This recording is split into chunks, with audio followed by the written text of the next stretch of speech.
ባልና ሚስት የተጣሉበት እቃ ሚስትየው አረብ ሀገር ሆና አረቢያን መጅሊስ እንዲያሰራ ለባሏ ገንዘብ ትልክለታለች። ባሏ ደግሞ አረቢያን መጅሊስ ሳይሆን ይሄንን ድጋፍ 10 ሜትር ከአዲስ አበባ አሰርቶላት ቤቷ አስገባ ማለት ነው። ኢቭን ቤቢ የለው መካዳ የለውም። ይሄን 10 ሜትር ብቻ አሰርቶ ጭኖ መጥቷል። እና መጅሊስ አሰራህ ወይ በምትለው ሰዓት አዎ አሰርቻለሁ ነው ሚላት። እና ያውን የዛሬ ወር መታ ነበረ። በጣም ተናዳ አብዳ እኔ ጋር መታ እንደዚህ አይነት አረቢያን መጅሊስ አሰራችኝ ማለት ነው።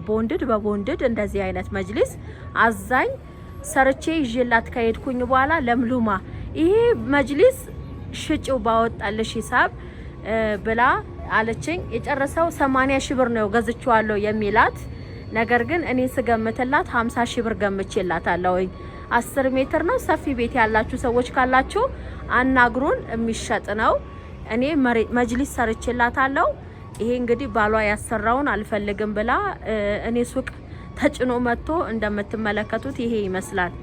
በራሱ ጨርቅ ግን ቤቢና መካዳ በየጠርዙ እንዲቀመጥ ቤቢና መካዳ ልስራላችሁ ካልኩኝ ወደ 70 ሺህ ብር ይሄድባችኋል። ቤቢና መካዳ ይኑረው ካላችሁ 70 ሺህ ብር። ሰፊ ሳሎን ካላችሁ ይሄንን ድጋፍ ማስገባት ትችላላችሁ በ50 ሺህ ብር።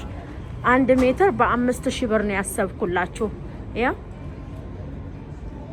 እና 5 ወር ነው ሰውየው ነው የነበረበት ቤቱ እንከን የለውም ማለት ንጹህ ነው ለማለት ፈልጌ ነው። ይሄ ይመስላል። ያው መግዛት የምትፈልጉ ካላችሁ በዚህ ቁጥር 50 ሺህ ብር የቀደመ ይውሰደው። ያው የቀደመ ይውሰድ። ይሄው መጅሊሱ ምንም አይነት እንትን የለውም። ይኸውላችሁ ያው ይሄ ይመስላል። በሰፊው ስቀርጽላችሁ አሁንም ለቅረጽላችሁ በደንብ አድርጌ ይሄው ይሄ ይመስላል። 50 ሺህ ብር እኔ እንትን ገምቼላታለሁ። ከዛ እንደራደራለን አስተያየት ምናምን። እሷ የምትፈልገው እንደዚህ አይነት መጅሊስ ነበር። አንዳንዴ ባሎቻችን ራሳችን ለምን አናሰራም? ለምን ሰው አዛችሁ ታሰራላችሁ? እኔ ወንድ አይደለሁም ወይ እኔ አላቅም ወይ ይሉና ገንዘብ ከተቀበሉ በኋላ የልብ አይሞሉም። እንደዚህ አይነት ዘዝ ብለው እሱ ግን ዋጋ የሚቀንስ ፈልጎ ሄዶ ድጋፍ ብቻ ሰርቶ መጣ።